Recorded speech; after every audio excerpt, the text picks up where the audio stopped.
Hii ni Bugoma TV. Habari. Nataka niwakumbushe kwamba ni wajibu wa wakuu wa wilaya, ni wajibu wa wakurugenzi, ni wajibu wa wakuu wa idara mbalimbali na wakuu wa taasisi mbalimbali kuhakikisha kwamba wakulima wetu ndani ya mkoa wa Katavi wanapata elimu ya kutosha, ushauri wa kutosha, miongozo ya kutosha kuhusiana na kilimo bora. Na kwa maana hiyo nitoe maelekezo kama ifuatavyo.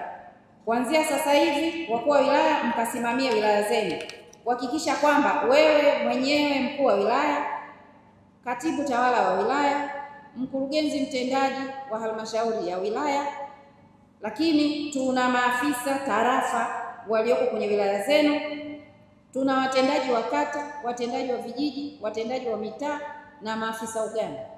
Naelekeza wote mhamie mashambani kukutana na wakulima, kuwapa maelekezo, miongozo, elimu na kadhalika, ili kuhakikisha kwamba tunaanza kuwasimamia mapema kwa ajili ya kupata ile tija tunayoikusudia. Kuna wakala wala mfanyabiashara atakayeuza bidhaa hizo kwa bei kubwa kuliko bei ile ambayo ni bei ya ruzuku iliyopangwa na serikali.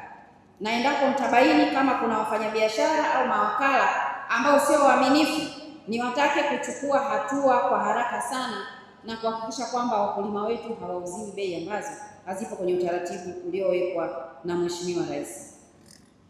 Lakini jambo lingine, matumizi ya mbegu hizo pamoja na matumizi sahihi ya mbolea, hakikisheni mnakwenda kuyasimamia. Mbolea ikitumika kiholela, maanake tunakwenda kuzua majanga mengine ambayo hatukuyatarajia.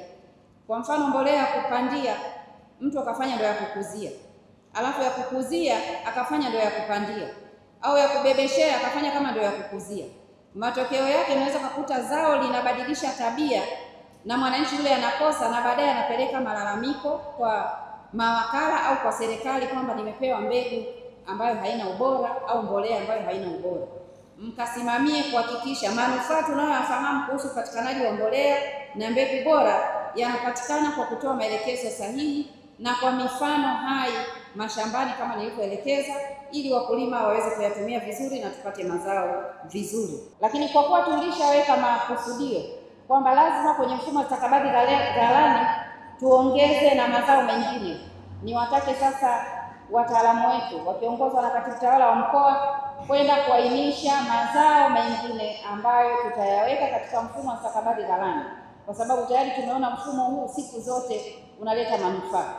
Tufanye hivyo kwa haraka ili twende vizuri na wakulima wetu kuanzia mwanzo, na itakapofika wakati wa masoko basi tuwe na masoko mapana zaidi ya mazao zaidi ya ufuta pamoja na mbaazi kwa ajili ya kuwanufaisha wakulima wetu.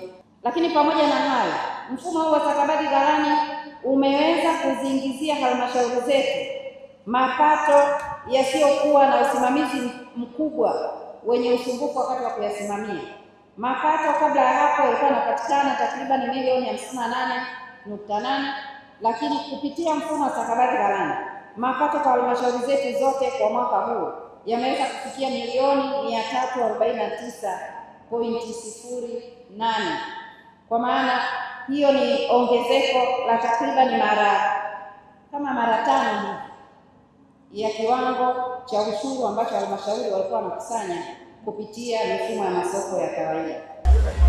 Kimsingi sisi kama maafisa kilimo mkoa wa Katavi na wasogani tumepokea maelekezo au maagizo ya Mheshimiwa Mkuu kwa uzito mkubwa, na tumejipanga kuhakikisha kwamba tunaenda kutekeleza mambo zetu zote. Na miongoni mwa maelekezo yaliyotoa ni kwamba tutoke maofisini tuelekee katika mashamba. Na katika msimu huu kama tunavyojua mkoa wetu tumejiwekea mikakati ya kuhakikisha kwamba tija ya uzalishaji inaongezeka ili kuhakikisha mkulima anapata kipato na anaongeza uchumi wake. Kwa hiyo sisi kama mafrogani tumejipanga kuhakikisha kwamba kuanzia msimu unapoanza tutatoka kweli kwenye ofisi yetu na kuanza kutembelea kwenye mashamba ya wakulima na kuweza kuhakikisha tunatoa ushauri elekezi, kuhakikisha mkulima anazalisha kwa tija, lakini anaelewa maana ya matumizi sahihi ya mbegu, matumizi sahihi ya mbolea na matumizi sahihi ya viuatilifu ili aweze kuongeza tija na uzalishaji. Sisi kama wadau katika sekta ya kilimo, leo imekuwa siku nzuri sana kwetu, siku ya uzinduzi wa msimu wa kilimo. Mambo kadhaa yameelezwa ambayo ni ya msingi. Tumejifunza na tumejua takwimu za kitaalamu kabisa ambazo zinaonyesha ni jinsi gani mkoa wa Katavi umepiga hatua katika kilimo, hususani masuala ya elimu kwa wakulima, matumizi sahihi ya mbolea, viuatilifu na mbegu. Imekuwa siku nzuri na tunatarajia sisi wakulima utakuwa msimu bora kabisa kufuatia siku hii ya leo. Kwanza nipongeze siku ya leo ya uzinduzi wa kilimo. Kwa faida ambazo mkuu wa mkoa amesema maafisa kilimo watusikie. Kwanza, kuna watu hawajui kupanda kwa mistari, kwa maana space, yani mstari hadi mstari sentimita ngapi. Mfano mimi labda nilikuwa sijui. Saa nyingine mche hadi mche kuna upandaji nilikuwa sijui, lakini afisa kilimo akinifikia nitapata uelewa ule. Bado kuna uhamasishaji wa upimaji wa udongo. Endapo atawafikia wakulima wengi, na maana tutapata mafanikio makubwa kulingana na jinsi ya matokeo ya upimaji wa udongo. Hii ni Bugoma TV. Habari.